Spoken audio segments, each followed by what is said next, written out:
Ecoflo designed fan housing.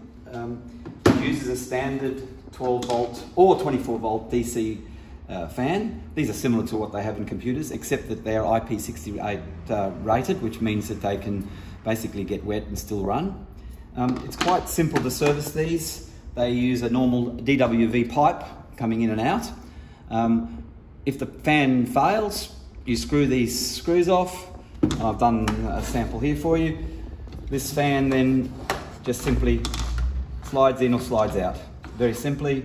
And then you connect the new cables through the hole that's here, as you can see, and then screw it back on.